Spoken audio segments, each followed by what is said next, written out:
What's up, siblings? Well, you guys gave me a lot to think about over the course of the past month. Aaron, it sounds like your stay in Disney has been hilarious. I'm really glad you're having a good time. Also, I'm really sorry about your laptop. I hope you get to post a video next week because we're really looking forward to hearing from you and finally getting a challenge. Steven, I thought your video was really thought-provoking. The idea of gender versus genre is something that I feel like we've talked about a little bit before. I don't entirely agree with you that gender is the primary issue. I think you do have the right idea, though, that somehow the competence of the protagonist has to do with whether or not it's an action film or horror story. Although I wouldn't really phrase it as competence of the protagonist, because the opposite of competence seems to be incompetent, and yet I think you have some stories where the protagonists are not incompetent, and yet it still manages to be quite terrifying because of the insurmountability of the force with which they fight. For example, in Exorcist, the two priests that come to exorcise the demon Pazuzu from Reagan McNeil actually know what they're doing in terms of exorcisms and dealing with the priesthood, yet this demon is so resilient and tenacious that they end up having to go to great lengths in order to complete the task, and the whole time it's terrifying. I also think that the mindset of the protagonist has a lot to do with whether or not the viewer is scared in the film. For example, if the protagonist is terrified and isn't confident that they'll be able to defeat the evil that they encounter, that makes the film a lot more scary because the viewer takes on some of that. Also, I don't think gender plays that much of a role. Yes, it is the norm that the protagonist in an action film is a male and the protagonist in a horror film is a female, but I think that's mostly convention of storytelling and not something inherent to the genre. For example, in the film Tomb Raider, Angelina Jolie is both capable and thrown into some terrible situations in which she gets herself out quite nicely in the way you'd expect any action hero to be able to do so. Mostly I think it's about the protagonist's attitude towards the challenges that they face and how insurmountable those challenges actually are. My submission for a new movie pitting an action movie protagonist versus some sort of horror movie villain, I would pit Neo from The Matrix and put him against Death from the Final Destination series. Neo is all but omnipotent in the realm within which he resides, and yet Death from Final Destination has a way of getting to its targets, regardless of how many precautions they take against it. I imagine the movie would go something like this. Neo is going around using all his powers, trying to stop and figure out the way that Death works, and yet he never is quite able to do so. Meanwhile, all of his friends and colleagues are dying due to random events that are seemingly both unpredictable and unstoppable, and it ends with the death of Neo himself. He's resilient at first, but then terrified when he comes to the realization that nothing he does has any effect on whether or not these people die. Okay, Roxanne, your story about the Angola 3 was really awful, and unfortunately didn't surprise me very much. I hadn't actually heard of the Angola 3 specifically, but I do know that there are people out there who are wrongfully imprisoned, often on death row, sit there for long periods of time, and are often never exonerated by DNA evidence until after they've been executed. It reminded me of how sad it is to live in Louisiana when it comes to the imprisoning of human beings. The United States is the first in the world in terms of imprisonment per capita compared to any other country. And of these United States, Louisiana is #1 in per capita imprisonment. That's really sad. I think in large part it has to do with the fact that we've somehow thought that a for-profit prison system where the prisons are owned by local sheriffs and private companies is somehow a good idea and in no way exploitable. There's lots of good articles online that you can read about this, one from the Times-Picayune. I'll link it in the description. We're in desperate need of prison reform here in America and in Louisiana in particular. The problem is I have no idea what to do about it. So this is my challenge for you guys. This week, I want you to think about ways that we can affect positive change as an individual citizen.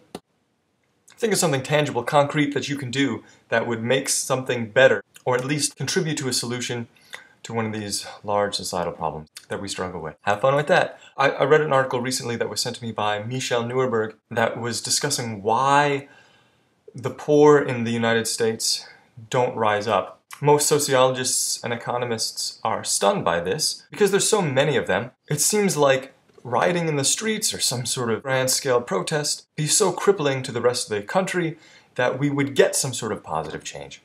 The article's proposal was that it's the mentality of individualism in America that is counterproductive to working together and an all-for-one attitude as opposed to every man for himself. I almost forgot about Roxanne's challenge. Yeah, I have a really great book. I came up with this before Stephen released his video, so it's another Catholic saint. It's called The Story of a Soul and is an autobiography of Saint Therese of Lisieux. She's sort of the opposite of Joan of Arc. Therese was a very humble woman and had a philosophy on how to live your life, just the way you do the small day-to-day things. And that has a cumulative effect towards your outlook on life and your generosity towards others, foster an environment of love and caring around you. Okay, now I have to say new things. Earlier this week, on Wednesday, Stephen, Aaron, and I, along with Rob Stevens and Sean Stevens, had our Weekend of Reckoning game draft. I was actually really surprised by the games that got voted into this year's Weekend of Reckoning. So Roxanne, I wanted to let you in on what's going on with the Weekend of Reckoning. Thinking about it, it's a little bit strange that this group is like the exclusive boys club. We've discussed having more members in the past, and we've always decided that more than 5 becomes cumbersome in terms of getting all the games played in a reasonable amount of time. However, we are not opposed to the idea of including more people into this weekend, and so if you're interested, let's talk about it some more, and maybe we can figure out some way to expand the event. What's exciting about the games that were voted in for this coming Weekend of Reckoning is that half of them are physical challenges. So a rundown of the games: Star Fox 64 Speedrun, Terra Mystica, Magic Realm, Betrayal at House on the Hill, Luigi Bros, World Cup Soccer, not the video game, Basketball 1-on-1, Powerlifting, Twister, and Minute to Win It. And I wanted to take some time during my video to explain my 2 submissions to this contest, and that is Powerlifting and Magic Realm. I've actually been putting quite a lot of time in the gym lately, mostly because I just like it. I think the health benefits of lifting weights are pretty clear, and it's also therapeutic for me to get out of the house and just spend some time doing a monotonous, mundane activity, picking up big, heavy things and putting them back down. In preparation for the powerlifting event, I plan to just keep doing that. If you guys are interested, I'll keep you updated on how my progress is going with my personal best lifts in each of the 3 categories that I'll be testing. I'm not afraid of open disclosure here because I think the weekend, well, I guess Roxanne doesn't know anything about this. Past weekends of Reckonings have been, like, really stressful because the focus has shifted away from being something that we get together and have a lot of fun doing, and rather a true competition where everyone is really bent on winning. There was a particularly bombastic discussion, and none of us are really proud of that. This year, one of my goals is to make sure the weekend is a lot more fun and to not care too much about winning. One of the ways I'm going to do that is being very open about the games and what my progress is and what my training is. So, if you want to get better at powerlifting, what you have to do is you got to go into the gym and you got to lift heavy stuff. That's sort of all there is to it. If you're serious about getting better at lifting heavy things, I would advise looking up a couple of good programs that are geared towards that. One that I would recommend is called 5x5 Strong Lifts. It works on the core lifts in a way that you can focus on your form as you begin, and then you'll get stronger quickly and be able to put on some good numbers. And actually right now the program I'm using is something that I came up with that was inspired by the 5x5 program, so it's a good place to start. The other game that I got into the weekend is called Magic Realm. I'm actually really shocked that this game made it through the voting process. There are 3 iterations of the rulebook for this game, the first one of which doesn't make any sense, the second one of which is accessible but not complete, and the third one of which is 160-something pages.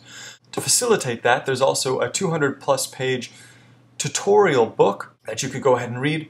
I don't have any time left to explain the details of Magic Realm or even really give you a good gist of it, but I will say this, that the primary goal in Magic Realm is to not die. It's a very unforgiving game in a high fantasy setting, and your character is more likely to die than not, and so every turn of the game, the actions you should be taking are those that are the safest possible. Obviously, you can't play entirely safely if you want to have any chance at winning the game, but if your character dies, you're going to lose the game. I'll put other links in the description to the rule books that I mentioned so you guys can have a look at that. And also, while I was researching the game since Wednesday, I found that there's a cool Java applet that allows people to play the game online with their friends and sort of takes care of most of the rules with you. So, what I'd like to propose is that sometime between this video and my next video, the 4 of us get together and try a game of Magic Realm because it might be really fun. We could Skype and play a board game and interact more directly, although I love sharing with you guys on these videos. Okay, I'm sure I'm way over time. Love you guys.